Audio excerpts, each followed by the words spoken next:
Part 2 of my SEC post-spring conference power rankings. If you missed part 1, go check it out. Here's 8 through 1. At 8, I have Missouri. Look, returning production is a massive question. They were very low in it. With that being said, Ahmad Hardy is back. Austin Simmons is the quarterback, and I do think the offense will be respectable. I think the defense will be fine, and Eli Drinkwitz is a good coach. This is a good Missouri team, but I don't see it as one that will necessarily break through. At 7, I have Ole Miss.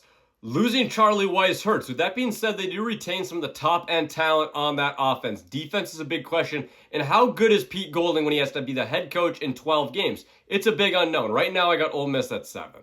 At 6, I have Texas A&M, another team that lost the offensive coordinator. That one was Colin Klein. Texas A&M did not necessarily play great in games against good teams down the stretch a year ago. I'm very intrigued to see what this offense looks like. The defense needs to stop allowing explosive plays. With that being said, they are a very good team. I got them at 6th. At 5, I have LSU. They went 7-6 a year ago. It was a complete disappointment, but this is a new team with a new coaching staff. I think Baker and Charlie Weis are some of the best coordinators in the country. Then you have Lane Kiffin. You have one of the best transfer classes. This LSU team is really good. I got them at 5. I just don't know if they're going to be having enough synergy to really be one of those top 3 or 4 teams in the SEC. At 4, though, I have Oklahoma. Returning quarterback, returning coach, star-studded defense. I think the defense regresses a little bit. I think the offense improves a little bit. And I see Oklahoma very similar to where I saw them a year ago, which is a team that will be flirting with the playoffs. And if they don't make it, they'll be one of the first teams out. 3, I have Alabama.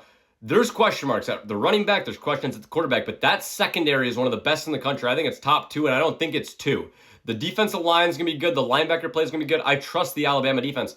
On offense, though, how great is the quarterback going to be? How great is the running back going to be? That's the ceiling of this team. I got them at 3. Georgia, I got at 2. I love Nate Frazier. I love Gunnar Stockton. I love the defense. This is one of the best teams in all of America. But with the wide receiver being as big of a question as it is and the offensive line being a little inexperienced, I got them at 2. I think there's one team better in the SEC that's a little bit more complete. But at number 1, I have Texas. When you look at how much they return in Arch Manning, in Ryan Wingo, in Colin Simmons, then when you look what they brought in Cam Coleman and Hollywood Smothers and Melvin on the offensive line, this Texas team is one of the most talented teams in the country. In my opinion, is the best team in the SEC. This team can win a national championship. If you guys made it this far, drop a follow if you're new, leave likes, and let me know what you guys think.